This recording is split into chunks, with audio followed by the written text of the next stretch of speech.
Joyce NCODA, and I'm from Tully, New York.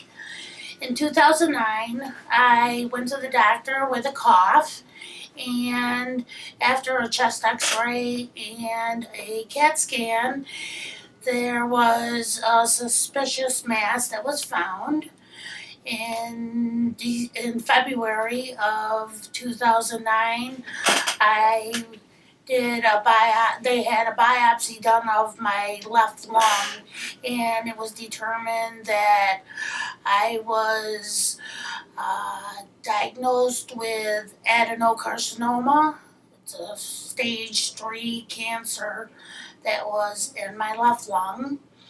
I met with Dr. Kearney of aggressive chemotherapy at the Brittenfield office, and I did 6 weeks of radiation a day with Dr. Cutler's team. After the radiation and chemotherapy, we waited about 4 weeks to see what the tumor did as far as shrinking, and it was determined that I was able to have surgery to try to remove the tumor that was left after the radiation and the chemotherapy. Dr. Pradhan performed that surgery on May 13, 2009, and I ultimately lost my entire left lung and was in the hospital for 9 days. After about 4 weeks of recovery, Dr. Kirshner did not want to take any chances if there was any cells of the cancers left behind after the surgery. So we did another 4 rounds of aggressive chemotherapy, and I, at that point, was in complete remission because there were no signs of any type of cancer in my chest area. In 2012, I was having some heart palpitations and went to my general physician. She actually sent me to the hospital just for precautionary measures, and when I got to the hospital, they did a chest x-ray, and I was advised that they found 3 small spots on my right lung. After further testing with Dr. Kirshner's office at the Brittenfield office, they were determined to be cancerous, so the cancer had returned. I was diagnosed with stage 4 cancer. Just because it had metastasized to another part of my body. After the nodules were found in the right lung, they did a biopsy to confirm that unfortunately the cancer did return. So we waited a couple weeks. There is a test that Dr. Kirshner and his staff did. They tested a mutated gene called an ALK gene, ALK, and it would determine if I would be eligible to take a certain pill instead of going to chemotherapy and radiation. Unfortunately, I was a candidate for a pill because I did test positive for the ALK gene.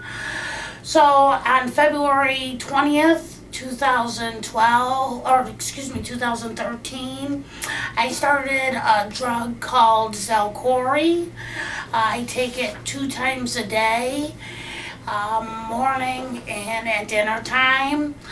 I had minimal side effects. I received a couple of phone calls from the Hematology Oncology Drug Center, Hannah being one of the gals that I talked to.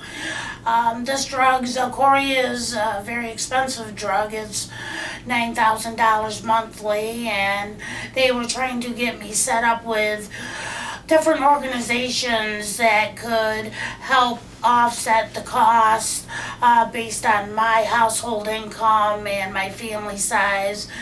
They were able to find a company called First Response that told us that they would cover this medication 100%, which was a blessing, just because who has $9,000? Again, I take this pill twice a day. So I did a lot of back and forth phone calls with Hannah and with Debbie, and head of the pharmaceutical department to make sure I had all the proper paperwork, my income, and just back and forth to have everything go as smoothly as possible.